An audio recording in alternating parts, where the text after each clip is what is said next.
Hear me out. Styling starter locks. Good thing, bad thing, kind of in the middle. Where do you fall? Me, I don't recommend it, and here's why.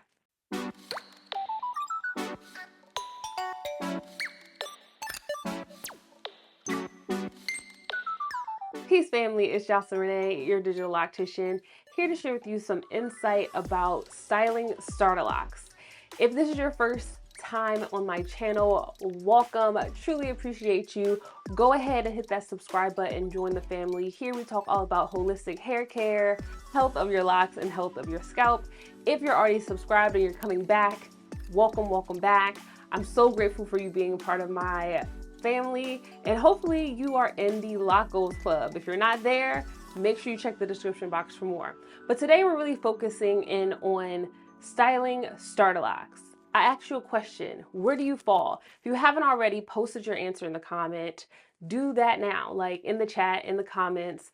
Where do you fall with styling starter locks? Did you style your starter locks?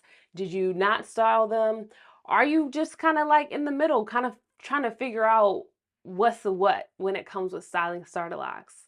Like I said, I am not for it. However, there are times when I can acknowledge that it might be okay. And so essentially there are rules when it comes to starter locks. Yeah, there are rules when it comes to styling them. So first, let's get into the why. Like, why is there an issue with styling starter locks? And of course, I'll break down what the rules are if you want to be a part of the exceptions and not the rule. So first and foremost, when we get into discussing the why, we always got to get on the same page. I asked you in my last video if you knew how locks were formed, and there were a lot of different answers. The short answer of it is locks are made up of actively growing and shed hair, and so they all tangle and mesh together. When you have starter locks, essentially there is no shed hair there. It is just all of your actively growing hair being shaped into how you want it to grow. Now, when you start styling your starter locks, let's say you get your locks installed and you're shaking them and you're like, oh, my babies. And you're like, you know what, actually, I don't want it to get frizzy. I really want to minimize like my hair moving because I don't know what to expect. Style them, like keep them tamed. What ends up happening a lot of times is that you'll slow down or cut off essentially the locking process because the hair has to shed, or your hair sheds from your roots. And if it's shedding from the roots and it's supposed to fall inside of this now shape that is creating a lock, well, if you have a style in place, the hair can only fall but so far or in so many areas. And so it creates these chokeholds, it creates these areas in your locks where maybe you have an overaccumulation of shed hair and you get those like loops in your locks, or you don't have enough shed hair and the locks like get really skinny and thin and you're like, how come it's a little bit more like smaller here but it's larger here? Like, why are there so many inconsistencies? A lot of times that comes from styling. Now, at the same time, I can acknowledge that there are locticians that will, like, part of their philosophy, part of their ways in which they cultivate locks, like every person that started locks, they are getting a style.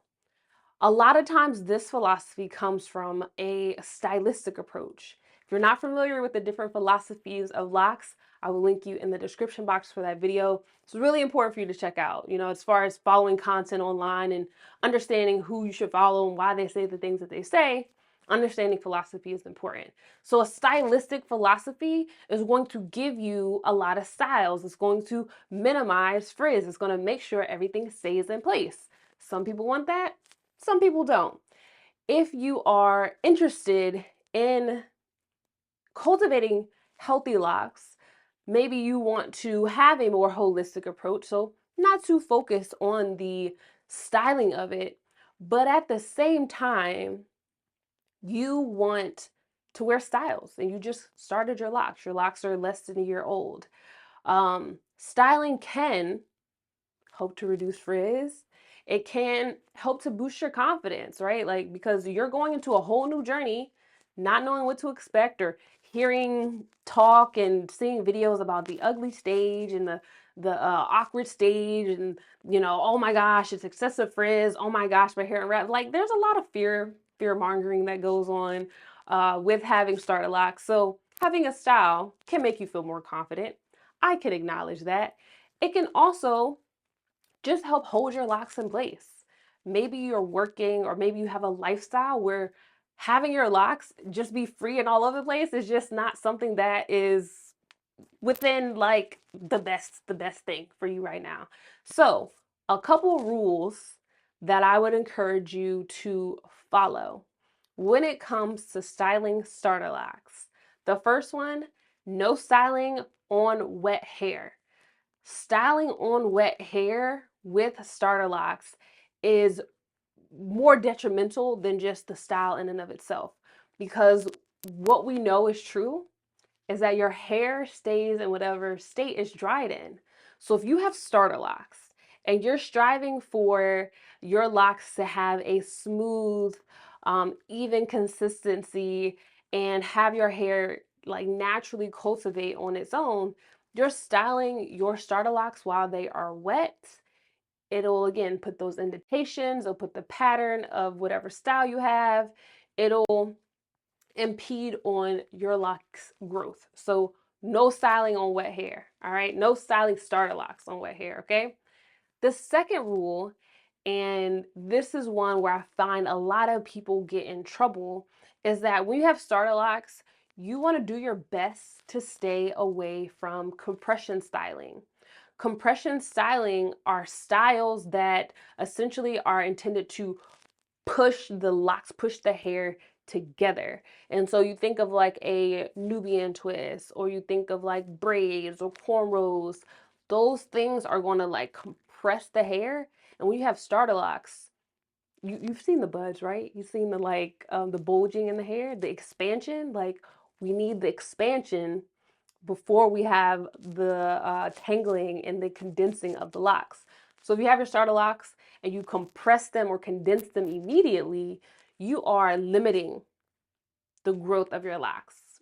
So when it comes to styling starter locks, while I don't recommend it, if you need to, try to follow those rules, or maybe you can acknowledge that you have more of a stylistic approach to your lock journey versus holistic, which is what I'm like talking about and sharing with you here. So think about your philosophy. If you haven't watched that video, make sure you check it out. Follow the two rules that I share with you, and/or just let them babies be free. All right, just once you get to that teenage adult stage, style all day. But while the babies are just getting started, just kind of, let them feel their way out. All right. If this video was helpful, hit that like button so I know that this video helped.